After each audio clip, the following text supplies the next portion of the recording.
Good morning, good morning to everyone. Happy to have each and every person on this morning. I am Coach Steele, and of course, you're here with Coach Steele's Finance Training. Happy to have everybody who's tuning in. You already know the deal. It's Saturday morning, a little after 9 a.m. Of course, that's if you're Eastern Standard Time Zone. So, like we always do, when you're tuning in, whether you're cleaning or whether you're getting ready to cook breakfast, whatever it is you're doing, go ahead and throw me in the Bluetooth or put me on YouTube and turn the volume all the way up, and let's talk about financial literacy on today. I'm Coach Steele, and you're tuned in to Coach Steele's Finance Training. This is another session, and so we're going to huddle up as a team and have a conversation about cash flow, how to create cash flow, and why cash flow is important, the flexibility that cash flow gives you. And so I'm happy to have that conversation with you on today. It's going to be an awesome time, an awesome lesson. I'll give out some nuggets, a few jewels. And if you're tuned in on Facebook, that's fine. Just know I do have a YouTube channel as well where you can go to Coach Steele's Finance Training on YouTube and subscribe.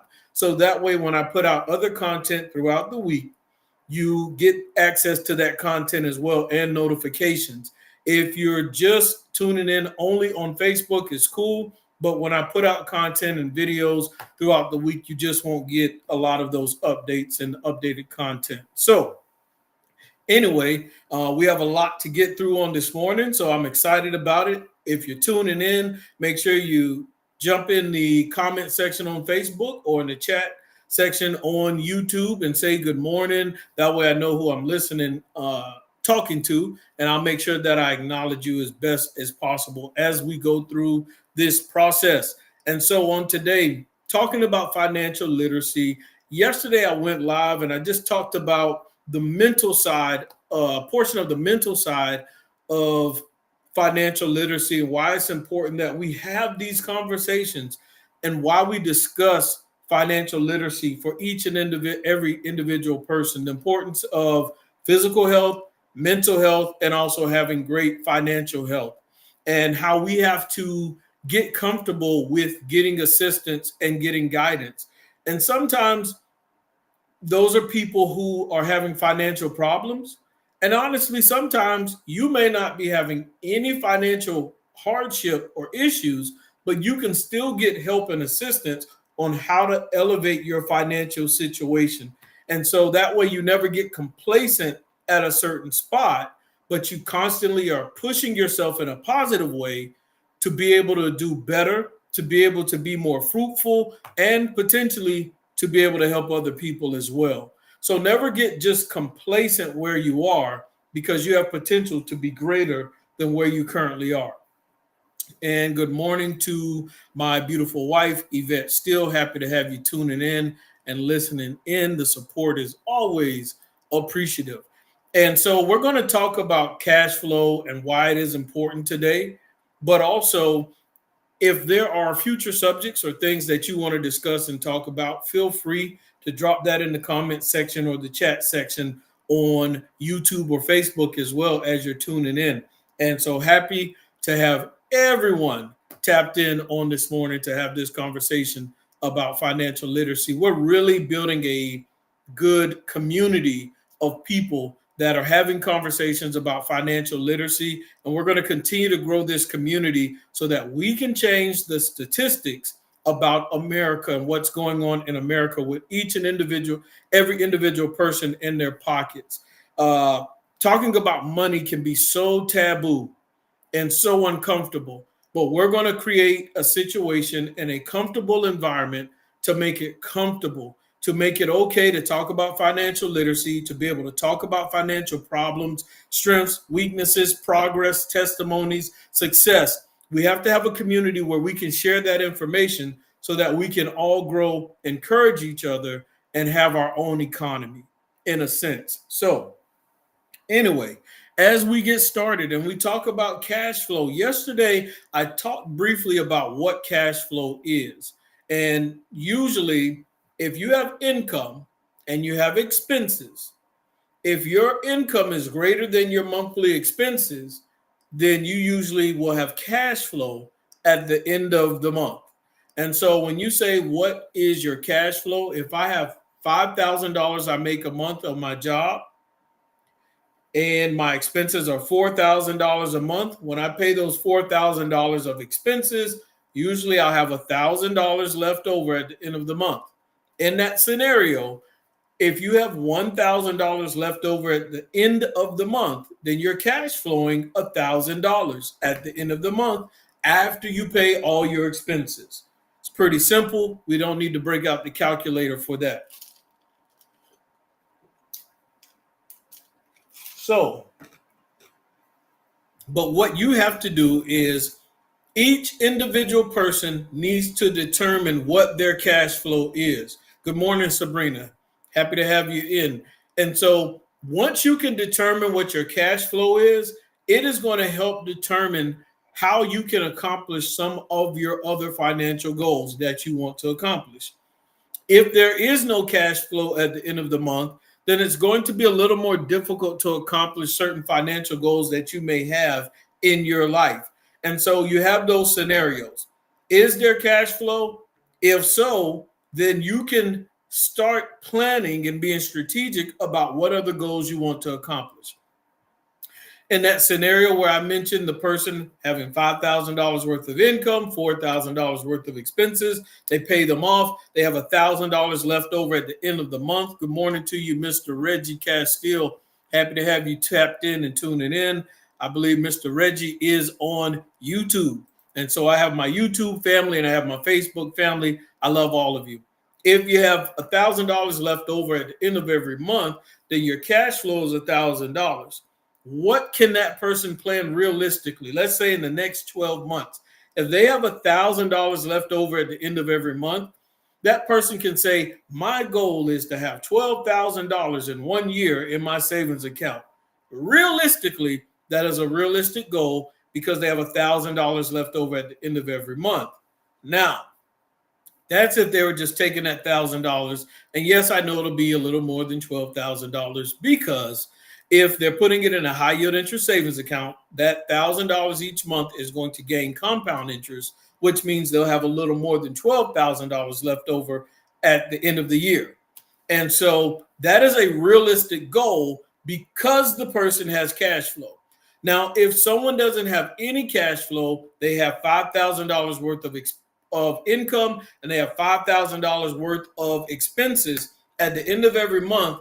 If they have $0 left over, they're not cash flowing. So if that person says, my goal is to have $12,000 in my savings account at the end of the year, now at that point, it raises the question, how?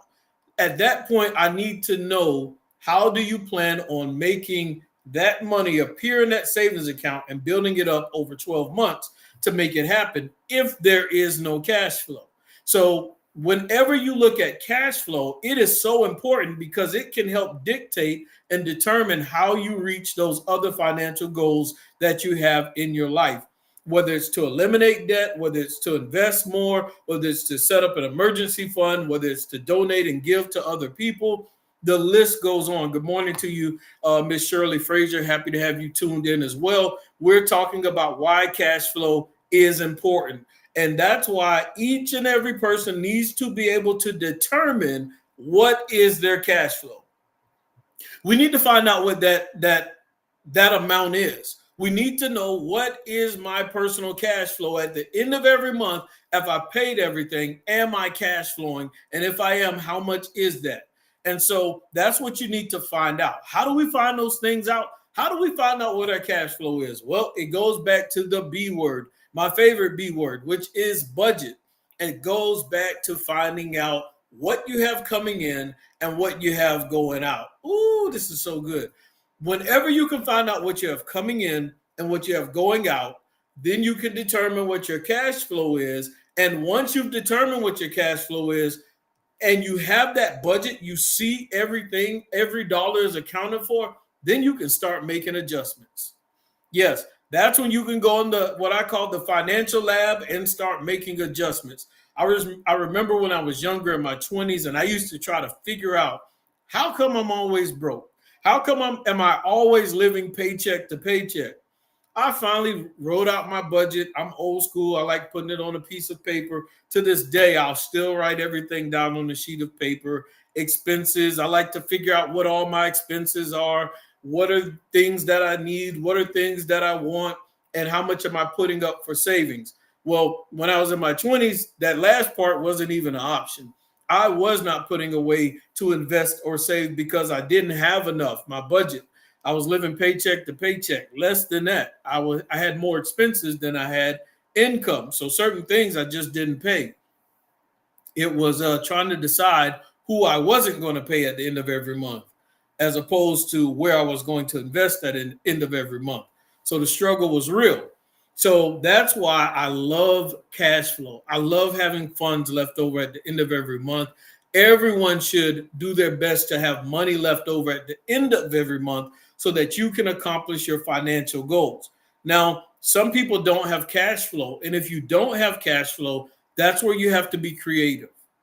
And some people have cash flow at the end of every month. It may be $10, it may be $50, it may be $1,000, but you want to increase your cash flow. But we still have to go back to the B word. We still have to go back to determine our budget and fine tune our budget. And when you truly desire to accomplish your financial goals, something you can do is start making adjustments in your budget. And the way I make adjustments is I always look at the needs and the wants. I look at my wants and I say, what goal am I trying to accomplish right now? What goal am I trying to accomplish in 6 months to a year? If any of those wants, and the wants in my budget are the things that I want, things that I enjoy buying, but I don't necessarily have to have them. They're not required for me to have. If I am off target with reaching my financial goals, then some of the first things I'll do is get rid of some of my wants, things that I just don't have to have. I'm not going to go crazy and not meet my goals just because my personal wants and desires are in the way. And so, same thing for you. If you have certain financial goals that you're trying to accomplish, then get rid of the wants or get rid of a majority of them. A lot of people, they struggle with that part because they feel like if they get rid of something out of their budget that they want and it's not a necessity, they feel like it's forever. And you have to understand that when you get rid of a want, it's not forever. It's temporary. It's just a temporarily, I'm disconnecting temporarily. I'm fasting from, I'm going without this want temporarily until I reach my financial goal. When you reach that financial goal, then guess what? You can reel that back in, throw it back in the budget, and put money towards it if you want. But when you get rid of that thing temporarily, and let's say it was costing you $50 a month, $100 a month, you just increase your cash flow by that amount. So if it was $100 a month, of course, $100 times 12, you just allowed yourself an extra $1,200 of cash flow for the year. And whatever that number is for you. So I evaluate my wants and see what needs to go out temporarily until I hit my goals or my mark. Or another option and strategy that I love is if I don't want to get rid of wants and there's something that I just enjoy, then you have to have the mentality to acquire an asset that will pay for that want, which also increases your cash flow as well. But cash flow is very, very important for a number of reasons. I'll give another example, and I'll go through a few reasons why cash flow is important. Some people say cash flow is king, or they'll say cash is king. But when you look at cash flow, good morning to you, Mr. Brandon Budget. When you look at cash flow and the benefits of it, when you're trying to eliminate debt, whether it's credit card, personal loans, mortgage, car notes, you name it, any type of debt. Good morning. What's the topic? The topic is cash flow is important. And we are discussing why cash flow is important. Pretty much, long story short, the money that you have left over at the end of the month after paying all your expenses is your cash flow. And Brandon, you're in business, you're an entrepreneur, so you understand, in business, you might have overhead, you might have to invest, you might have to buy some things, but then once you sell them, you get off of that stuff, boom, you sold it, clients, customers have paid you money. You look at your overhead, the cost of buying those goods or whatever the case may be, whatever your profit is left over, that's your cash flow at the end of the month. And of course, with being an entrepreneur or being in business, of course, you definitely don't want to come out even. You definitely don't want to be in a situation where you're not making any money or the business isn't cash flowing. A business that isn't cash flowing is a business that is potentially waiting to go out of business. Now, of course, that stuff that you can write off on your taxes, uh, especially if you also have a 9 to 5, and I'm not a tax advisor or professional, so make sure you see a professional advisor about that. But if you do currently have a business and it is negative and it's not cash flowing, you still need to report it on your taxes, because if you have a 9 to 5 job where you're making money, then you can write off those losses against your income, which will decrease the taxes that you're probably going to end up having to pay on that 9 to 5 potentially. Everybody's situation is different. So when we look at cash flow, it is important for a number of reasons. One, it keeps you in business. It keeps you in the green. It allows you to also grow business. If you're an entrepreneur, if you are cash flowing, then it allows you to expand your business. It allows you to scale your business. It allows you to hire more people. It allows you to pay people on time. So cash flow is so important, because if you're an entrepreneur, if you're in business, you can grow your business, you can make a profit, you can pay yourself.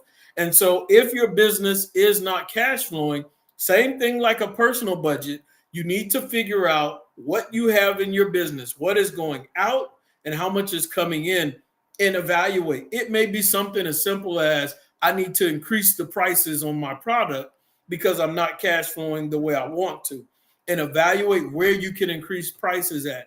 It may be overhead. It may be how much you're buying certain things for before you sell them. So you have to figure out, what am I buying? What is selling? What is still stuck on the shelves? What am I buying? What is selling? What am I investing in to bring into the business to make a profit? And get a little more specific about what you consistently see customers buy. And it's okay with trying new products and new things, but look at what the majority of society needs or is purchasing in whatever niche that you're in, and make sure you make your profit so that you can be cash flowing. And then experiment with a few of those other things here and there to grow the business. Now, so with cash flow, we know it's important to have cash flow because it helps you eliminate debt. And so that's one reason why I like cash flow, because if you have debt, whether it's, like I mentioned, car note, credit cards, mortgage, personal loans, any type of debt, student loans, if you're going to pay them and they're not going to get paid off by the government, having cash flow gives you a legitimate plan to eliminate debt strategically. And so if you do have a mortgage and you want to pay off your mortgage faster, feel free to hit me up and I'll send you some information on accelerated banking, on how you can pay an average 30-year mortgage off in potentially 5 to 7 years. Yesterday, I went over how you can take cash flow, and I went live yesterday evening. Good morning to you, Miss Cheryl. How you can take cash flow and eliminate certain debts using the snowball method or using the cash flow index method. And there's also another method some people call the avalanche method. And so those are 3 basic ways that people use to eliminate debt strategically. But one of the best ways, fastest and most efficient ways that I've seen is using accelerated banking. And so those are multiple ways that you can increase your cash flow. So many times we do not use what we have financially to our advantage. What does that mean? In other words, when we do not use our income and our cash flow to our advantage strategically every month, we are throwing money away. And so there's a thing called opportunity cost. And so your money is potentially not only losing value when we don't put it in the right place, but it is costing you when you don't put it in the right place, and you're not maximizing your money. You're not maximizing your cash flow to your advantage. And just understand this. If you aren't maximizing your cash flow and your money, just know somebody else is. Somebody else is taking your funds, your income, and what you won't do with it, they will. And that is usually someone called the bank, financial institutions. They are maximizing your money and your cash flow, especially when you aren't. And so you have to learn how to think different and make that mental adjustment and shift in your mind to improve your financial situation. Cash flow is important because you can use cash flow to eliminate debt. If you need guidance and further information on how to use your cash flow to eliminate your debt and put together a plan, then connect with me and we'll look at your situation and see what's the next best strategic move. That way you can get that help, guidance, and assistance with moving and making adjustments. And what's interesting is, I mentioned and I talked about how if I want to improve my budget, if I want to improve my budget and create more cash flow, I will get rid of certain wants. I don't care if it is cable, internet. I remember years ago, and I'm grabbing a book real quick, guys. I remember years ago when we were living paycheck to paycheck, and I was trying to figure out, how do we get more money? I want to get rid of these credit cards. I want to get rid of this debt. I want to pay my mortgage off. All of these things were going through my head when I was in my 20s. And I remember looking at that cable bill, and I was like, I don't care about this cable. It's not more important than my cash flow. It's not more important than me living comfortable. It's not more important than me being able to buy clothes and food and pay bills for my family as a man. And so we cut the cable off and a whole bunch of other stuff. And this is back in the day when there was like Blockbuster. And then after Blockbuster, it became the Red Box and all that other stuff. So we just quit spending money at a lot of different places. And it goes back to something that you can always do. If you have to get rid of Netflix, Hulu, cable, and whatever else to meet your financial needs and reach your financial goals, then pick up a book. We can always go back to reading books. And this is just one of the books that I'm currently reading right now. And it's called Get This Baby Out of Me. And it's by Miss Takara Nicole. Miss Takara Nicole. You can always look up this book, guys. It's selling on Amazon. And the book, Get This Baby Out of Me, is basically, of course, y'all see my bookmark and my pen and my notes. I'm reading this book. It's talking about how to accomplish your goals and push out those things that you have in you, those goals that you're trying to accomplish. And so, and it's funny, Cheryl, I'm going to tap on your comment that you just mentioned. Mr. Brandon said that's what banks do. Yes, that's exactly what banks do. They use our money. Brandon, do you know that the banks are able to take about 90% of the value of our deposits, our money that we put in the banks, and they are able to take that money and then loan it out to other people? So they leverage our money, our income that we put in the banks, loan it out to other people. Most people's checking account doesn't make any interest. So if the bank makes a profit and interest off of loaning our money out to other people, they make profit and they can keep it. Now, if they have to pay you less than 1% because it was from a savings account, or 4%, whatever the case may be, then of course they'll give you your percentage back. But let's say they loaned it out for 10%. And they paid you 4%, guess what? There's 6% left. That's the arbitrage. They keep the difference there, and they made money off of your money. So we have to constantly be trying to figure out how to make money off of our money. So that is exactly what the banks do. Let's see what Mr. Brandon said. That's why I tell people not only have your money sitting in a savings account. That's why I tell people not to only have your money sitting in a savings account. Correct. And if you're going to sit it in a savings account, at least you want to put it in a high yield interest savings account. And yes, Brandon, a certain portion should be there. Emergency fund. The rest of it should be invested in other places where it's making potentially 10 to 12% annually. So, speaking of a high yield interest savings account, let me see if I can put y'all on a little of my business. So, because Brandon mentioned savings account, let me give an example. Because most people, once again, this is piggybacking on the comment and the thought process of making your money work and maximizing your money. I don't believe in throwing a whole lot of money in a savings account. I believe in putting your emergency fund in a savings account. And not only putting that emergency fund, whether it's 2, 3, 6 months, whatever that number is comfortable for you. I think 6 is excessive unless you are like doing contract work and things like that. Or if you do have medical problems and sometimes work can be inconsistent, maybe have 6 months there as well. So anyway, when we look at this, if you do have to sit money in a savings account, let it be a certain portion, emergency fund, and at least let it be a high yield interest savings account. Because if you sit it in a savings account, most savings accounts are making less than 1% interest. And if it's making less than 1% interest, then that's unfortunate because your money could be making anywhere between 4 to 5% interest. Some savings accounts make more than 5% interest, and it makes a big difference. And I'll give an example. Let me go here and share my screen, and I will give an example, hypothetical. Then I'm going to go to a real live scenario. This is so good. I wish they would. Let's see. I'm not going to wish other people would do whatever. I'm just going to be the change that I want to see. So, all right, I got this calculator up, but it is only showing smaller. Let me see if I can make it a little bit bigger. There we go. All right.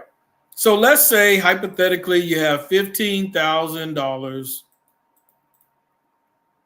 sitting in a savings account, just a regular savings account.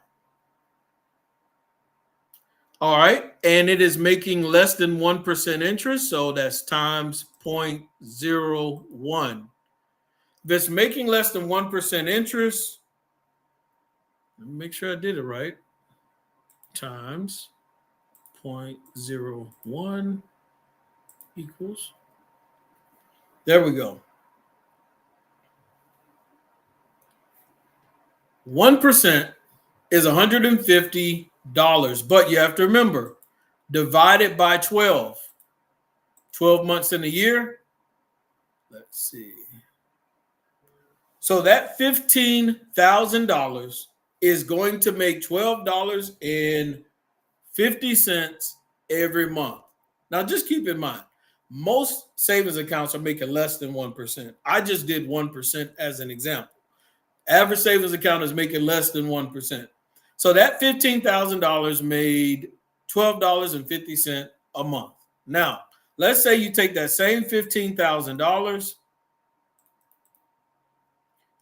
and we put it in a high yield interest savings account or a money market account that's at like 5% interest.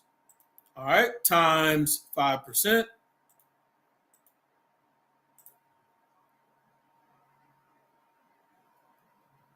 All right, times 5% says $750 divided by 12 months. And we get, what does that say? $62.50. Now, keep in mind, if we left it in a regular savings account, it made $12.50. If we put it in a high yield interest savings account, it makes $62.50. So just from what you're seeing right there, what is the difference in the monthly profit? Somebody tell me, what is the difference in how much money I'm going to make? If I leave it in a regular savings account versus putting it in a high yield interest savings account or a high money market account, I want to make $12.50 in a regular savings account, but it's actually much less than that. If you're tuning in, make sure that you share this. Make sure you subscribe to my YouTube channel, Coach Steele's Finance Training. We got to wake everybody up and understand that there's opportunity costs when we do not put our funds and finances in the right place. This is important. We're throwing money away every month, and people are living paycheck to paycheck. Think about this. Most Americans, 66 to 70% of Americans, are living paycheck to paycheck. And the same people that are living paycheck to paycheck are literally throwing money away every month. If we need money, why would we be throwing it away? It's because we're misplacing our money and we're misplacing our cash flow into the wrong financial tools. So if it is possible, instead of making $12.50 every month, and this person can make $62.50 every month, what is the difference? How much money is being thrown away by the person that is leaving their finances and their funds in a regular savings account as opposed to a high yield interest savings account? Well, you would do $62.50 minus $12.50. Yes, Miss Shirley Frazier, you are correct. $12.50. That is the difference. $50 is the difference that is being thrown away every month. It's a little more than $50 because the average savings account is getting less than 1%. So Ms. Shirley Frazier is correct. So when we go back to this calculator, $62.50 minus that $12.50 is $50. Now, these are just estimates, ladies and gentlemen. Why? Because every month that account makes that $62.50, there is something called compound interest taking effect. And so if it was $15,000 in that savings account, high yield interest savings account, or high yield money market account, if it was $15,000 in, the next month it makes $15,062.50. It's going to be 5% of the $15,062.50. And then the next month it's going to be whatever 62.50 and 62.50 is 125 maybe. So then it's going to be 5% of the $15,125. Compound interest, it keeps growing. So if $50 is being thrown away every month times 12 over a year time frame at minimum, that's $600 being thrown away. Why are we throwing away $600? And if that's just one person throwing it away, what if there's 1,000 people in America? What if there's 10,000 people? What if the list goes on? There are millions of dollars being thrown away every month because we are mismanaging and misplacing our funds in the wrong place. And I'll give an example. So I showed the example of $15,000 in a high yield interest savings account. And so let me stop sharing that, and I'm going to share my screen and give another example. So yes, if you are tuning in, make sure you share this Facebook Live with other people if you can. If not, no problem at all.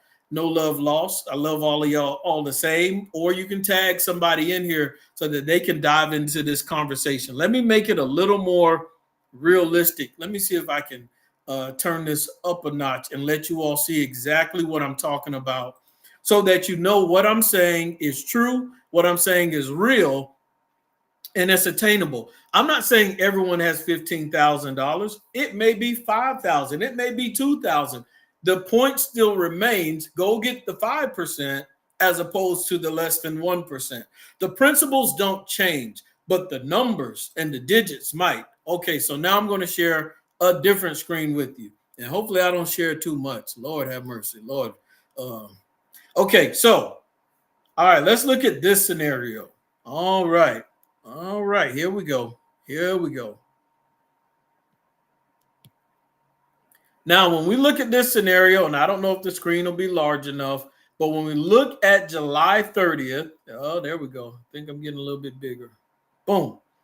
When we look at July 30th, we saw that this, I'm going to scroll over, this account, this high yield interest savings account, high yield money market account, it had about $15,000 in it.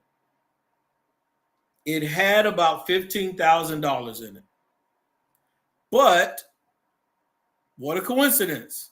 It made $63.36. When it made $63.36, boom, that account became more.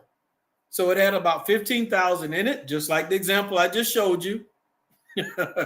And so now it made a profit of $63.36. So it made about 5% interest. And we know that's about 5% because I just did the example on the calculator. Now, if it was in a regular savings account, we know it probably would have made less than $12. So the example that I just gave you on the calculator is a real live example of a savings account. Now, that was July. So then let's go to August. At the end of August, dividends received. Let's go to the dividends received in August. Now check this out. The balance was $15,076.88, right? Now this account received more dividends, more interest, $63.55. So then now that $63 was added to the $15,076.88. So now in 2 months, just in 2 months, I made an extra whatever $63.55 plus $63.36 is. And so we already know, quick math, 11 in the back, 8, that becomes 9. That's 91 cents, $126.91. Off of that, those 2 months, that's an extra $126.91. What did I do? I allowed my money to work for me in a savings account that is giving me more interest than an average savings account. If I would have left it in a regular savings account, we already know instead of $126.91, I would have made maybe about $24. So that's literally throwing away $100 if I don't make that shift. Okay, that's 2 months. Let's go to September. So now when we look at September, I leave the money in the high yield account. Boom. I make $59.83. So in a matter of 3 months, if this was $126.91, you add basically another $60 on there, then we're looking at $186 estimate extra that I made in 3 months. What could you do with an extra $60 a month? When we look at the average of these past 3 months that I made, 63, 59, what could you do with an extra $60 a month? Some people say, I don't even have enough money to put away for a retirement. I don't even have an extra $25 a month to put into a Roth IRA for myself. Well, if your money's sitting in a high yield interest savings account, and it's making an extra $60 a month or extra $50 a month, an extra $20 a month. And you didn't have to, when you look at this, I didn't have to do any extra work or any extra labor for this extra income. All I did was move my money to the proper place. Their high yield interest savings account making 4.5%, 5% interest. I always tell everyone, don't be loyal to financial institutions, be loyal to yourself. Oh, this is so good. We have to be loyal to ourselves financially, because if we're not, then who will? Who will be loyal to you financially? If you're not willing to take care of yourself financially, then who is going to do it? And if you rely on someone else to do it, they can pop in and pop out whenever they choose. Government can make laws and change laws whenever they choose. So we have to be proactive. We have to take the initiative. And so I want to show you, not only am I giving you examples on a calculator, but I'm showing you real life examples of how you can allow your money to work for you. So Brandon, even in this scenario, I'm not going to keep putting extra money into my savings account. Why? Because the bank is going to do it. I started out with 15,000. If we take that 76 and we subtract 63 from it, we know it says probably maybe like $15,012 or $15,013 was in there. Well, in a few months, now in my savings, I have $15,200.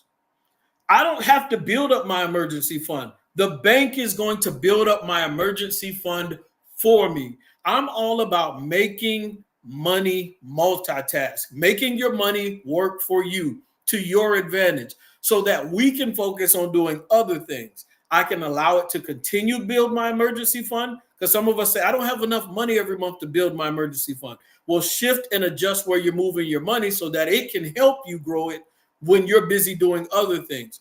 Or I can take that money and I can invest it in dividend stocks. I can help my retirement fund by putting more money in my retirement fund, an extra $60 now.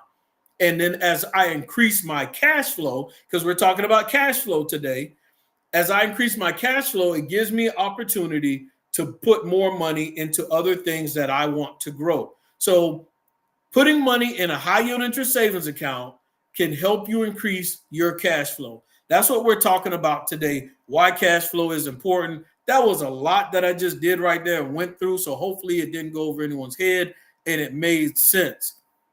We're talking about increasing cash flow on today, and I'm giving real life examples on things you can do to increase your cash flow, whether it's making adjustments in your budget or taking the funds you have now and putting them in places and positions that'll benefit you. One of the things I did today was, let's see here, I put in the chat section, and I'll do it again if I have it. I don't think I have it on here. I'll find it and I'll put in the chat section another high yield interest savings account that I looked at using to increase cash flow. Good morning to you, to Kara Nicole. We were just actually talking about your book a second ago. And so let's see if I can find that high yield interest savings account example. And I'll put it in the chat section and I'll explain to you why I am using this one. Free game, free game, free game. All right, let's see. Well, if I put it on, actually, if I put it in this chat section this way, it may only go to the YouTube channel. So I have to tag Facebook in there as well. So one of the first comments in here, you'll see that I posted in here. You might not be able to see it. See if I can copy and paste it. If I can, no, I don't think I can. I'll put it in the chat section later on Facebook. But the high yield interest savings account that I put in there, I actually might be able to put in the Facebook group. Let me see. I'm going to put in the Facebook group for you all as well. And I'll explain to you why I'm currently using this high yield interest savings account. I just showed you one, and this is the second one that I'm going to show you. They are doing about, let's see.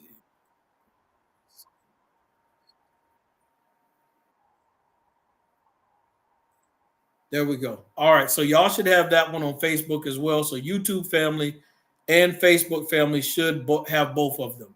The one that I just put in the comment section now is another high yield interest savings account that I'm currently using. And you can, of course, use that link, open up an account. But when you open up an account, I think they give you $25. But I will tell you this. If you switch your direct deposits to go into this high yield interest savings account, they give you 4.5%. And if your direct deposits equal $5,000 within the first 25 days, then they give you $300. So I'm going to go get this free $300 that they're giving me. I don't have to leave my direct deposits there with them. I can always switch it later. Probably after 90 days or whatever, I'll switch it back wherever I want. But I'm going to go take this bank's money. I'm going to get the extra $25 they're going to give me for opening it up or whatever. And I'm going to get the $300. I'll take that $325. Either I'll let it sit in that 4.5% or add it to the other high yield interest savings account that you all saw me show with the $15,000 in there. That's making about $60 a month. I'm talking about increasing your cash flow on today. I'm giving you so many simple examples on how to either make extra money, free money that the banks are giving out so that you can eliminate debt. Cash flow is important because we want to eliminate debt strategically, whether we use accelerated banking, snowball, avalanche method, or cash flow index method. There's all a system But you have to be willing to learn. You have to be willing to be educated and mentored and guided through the process for you to use your finances effectively as possible. Now, I know a lot of people have been in the chat section and I missed a couple of their comments. I'm still going to go back and hit them up. And so one thing Cheryl said is that's why I haven't bought sneakers in forever. Cheryl, I was doing the same thing for a long time. I was trying to manage my money and not buy shoes as much and all that. But even with that, you have to be careful because you still have to manage your physical health as well. So as long as your sneakers are in good condition, then yes, don't, continue to go without rushing to buy a bunch of sneakers and all of that. But if it starts hurting your feet and your knees and everything else, because we're getting up there in age, Cheryl, not just you, but me, then I would suggest, hey, go buy some shoes, go buy some affordable shoes, and be careful with that because I kind of overdid it. Then all of a sudden I would feel my feet hurting. Counterproductive because then we don't want a medical situation to take our money. So good balance is good habits, but also have good balance. And let's see. Brandon said, Cheryl, wish I could say the same. That means, in other words, he's been buying some shoes. And yes, Brandon, having only a portion in the emergency fund. And I believe, Brandon, you take a lot of your other money and you invest it in the stock market. And I'm not sure, Brandon, when you invest in the stock market, is it like S&P 500? Is it ETFs, mutual funds? Where do you like investing your money besides just sitting it in the savings account? And Brandon has more in, I have more in my investing portfolio than savings. Correct. That's how it should be. Only a small portion should be in savings. The rest of it should be in other places. Thank you, Cheryl, for tagging Teresa Hernandez in there. And Takara says, hello to everyone. All right, so I think I caught up on all of those comments. Cheryl says she's a true sneakerhead and it's an addiction. And so that's one thing that I never got addicted to. I saw how expensive shoes were. And so I was like, no, thank you. I want to acquire something else. Although there are some people that have made buying sneakers an asset. And so they can buy sneakers, resell them, and make a profit, and of course have cash flow. And in this season and in this time, I think this is one of the important things that everybody has to understand right now. This is the perfect season in time, and we're talking about increasing cash flow for people to find what, I don't care if it's a second job or if there's another creative way to make money. If you have a certain gift, a talent, I don't care if it's cutting grass, if it's cutting hair, if it's braiding hair, if it's wiping windows, if it's babysitting.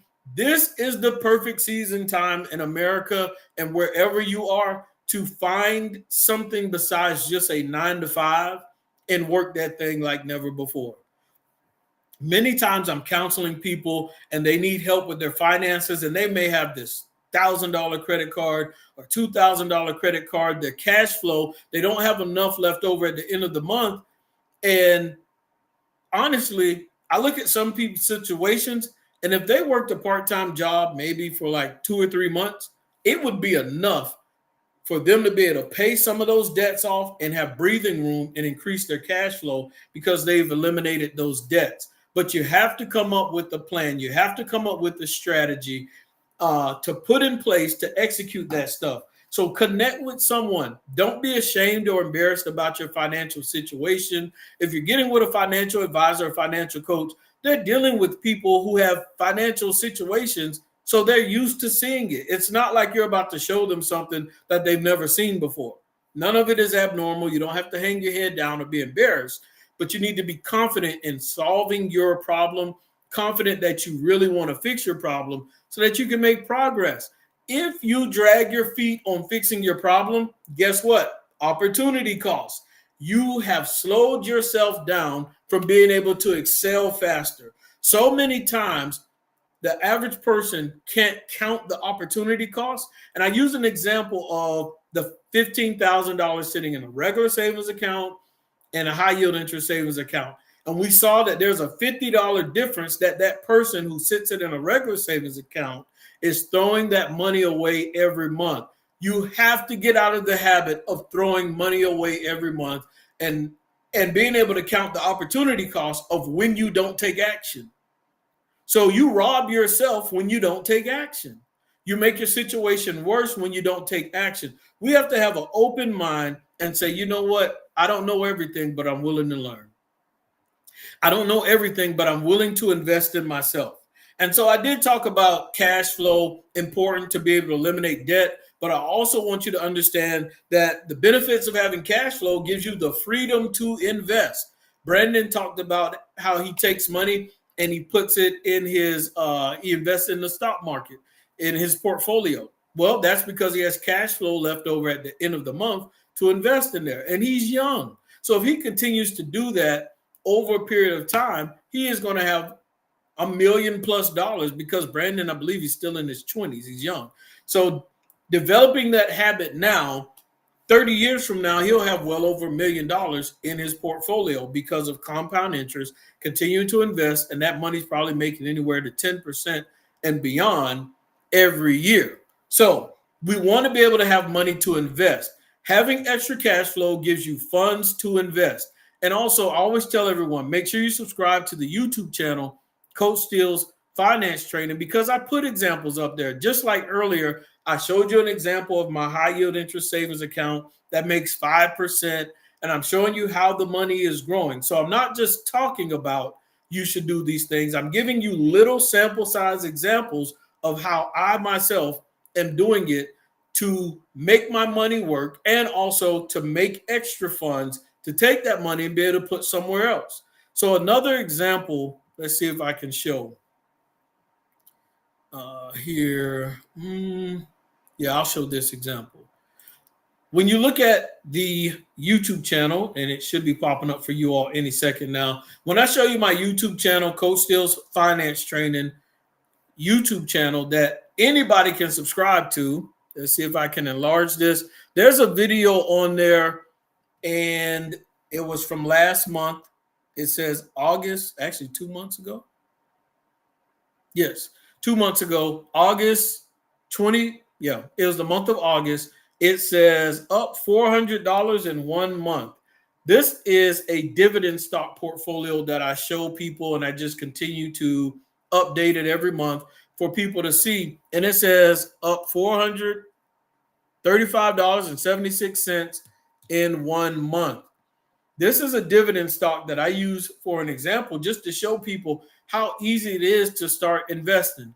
And so dividend stocks are basically stocks, things that you can buy out from the stock market, shares that you can buy. And when you do purchase, it's like the company rewards you, whether it's quarterly or monthly, for holding.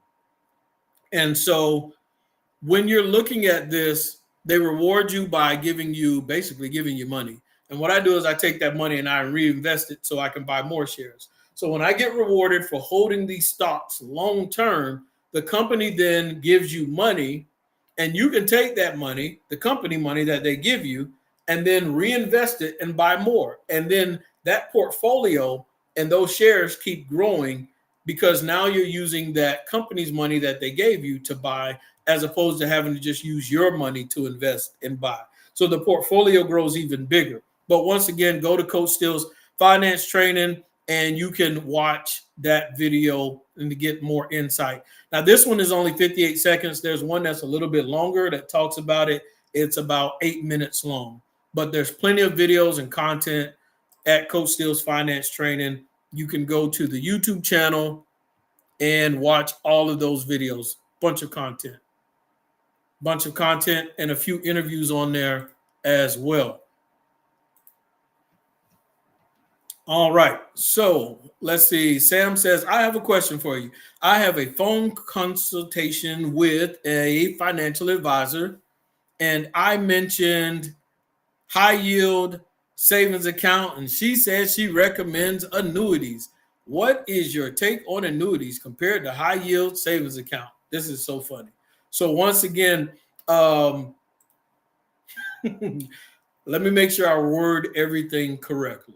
So a financial advisor When we say high yield savings account, keep in mind, Sam, I said I would not put all of my money in a high yield interest savings account. That's also why Brandon said he only puts a small portion in his savings account and the rest he invests.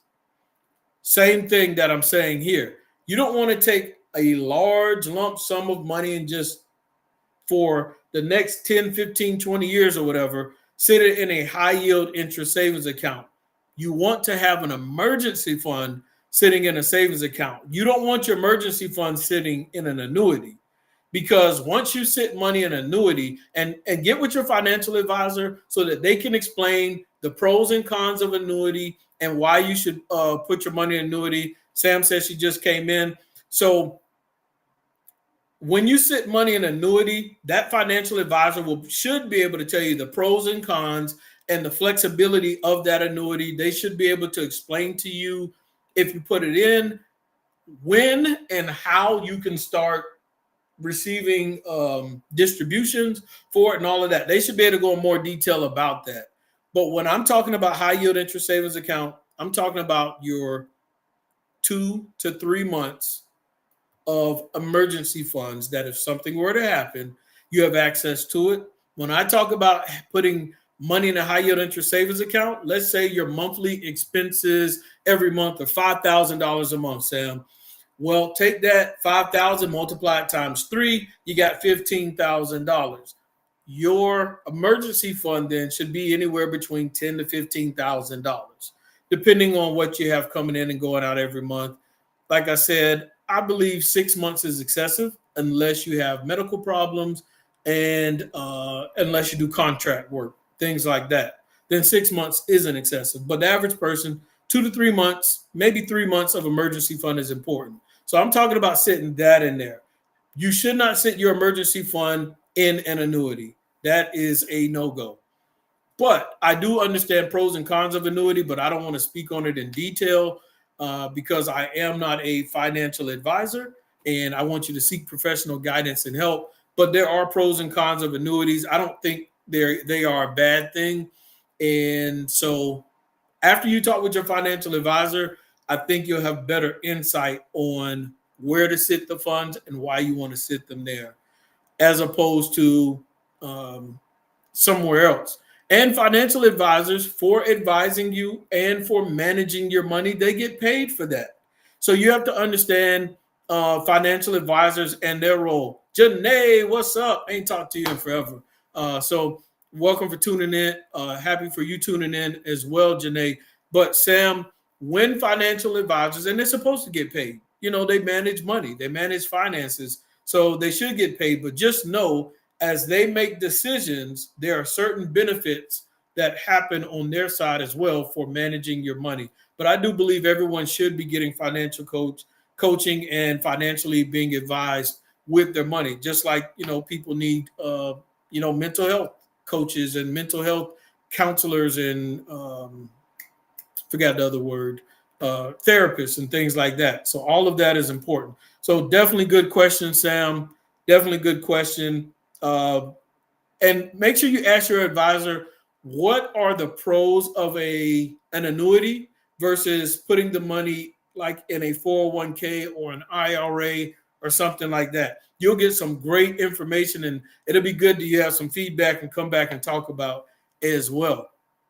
But just know financial advisors, they get paid for what they do.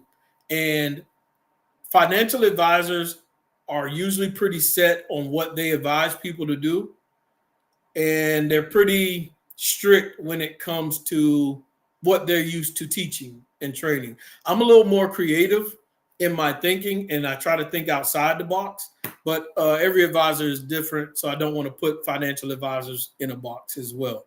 So definitely get that guidance and advice. And that's what I'm talking about, Sam. That's a great example of, I don't know everything. I don't know what I should do, shouldn't do. So let me go get guidance, at least hear what someone has to say so that I know where to put my money and make sound decisions.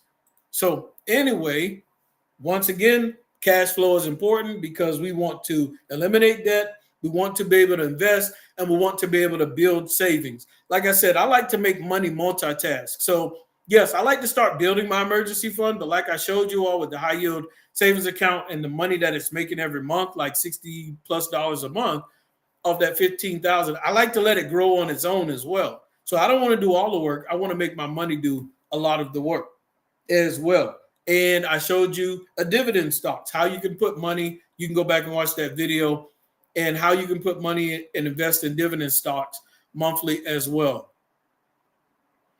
So, yes, they are paid.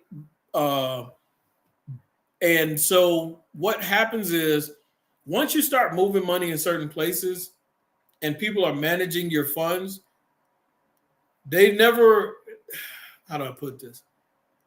They don't always advise that you disconnect and move it other places, because they might be making money based off of where they tell you to put it. You'll see. Anyway, I'd probably explain that the wrong way. So I take that back. But anyway, make sure you understand why you are creating cash flow. And like I said, have a plan for your cash flow. The extra money you make at the end of the month, make sure you have a plan for your cash flow. I think I've given y'all enough content and information for today. It's been about 1 hour and 6 minutes, so I'm going to go ahead and get off. But I have thoroughly enjoyed this conversation with each and every person that tuned in. I want to see everyone financially successful.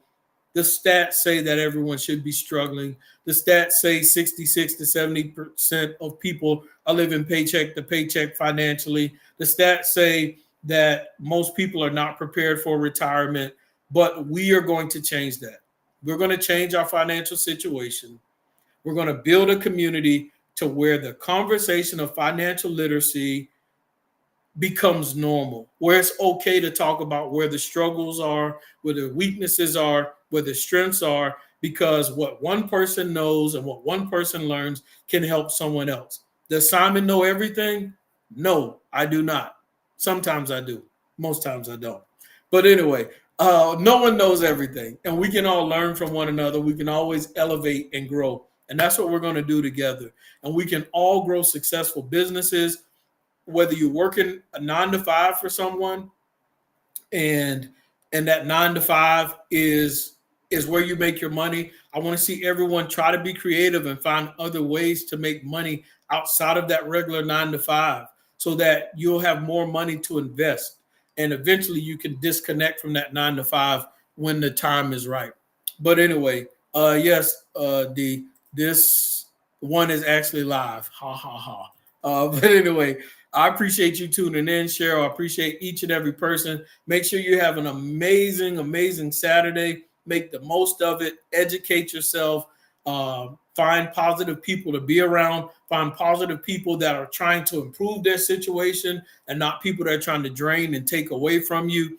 And not that you don't help people that are in need, but make sure you put yourself in a good mental space and place to put yourself around people that are going to encourage you and lift you up, that have common goals to get to places of success, and some people that are also in those places of success. Find good mentors and people that will guide you to where you need to be. Love each and every one of you. Make sure you subscribe to the YouTube channel, Coach Steele's Finance Training, if you have not subscribed, and make sure you're following me on Facebook.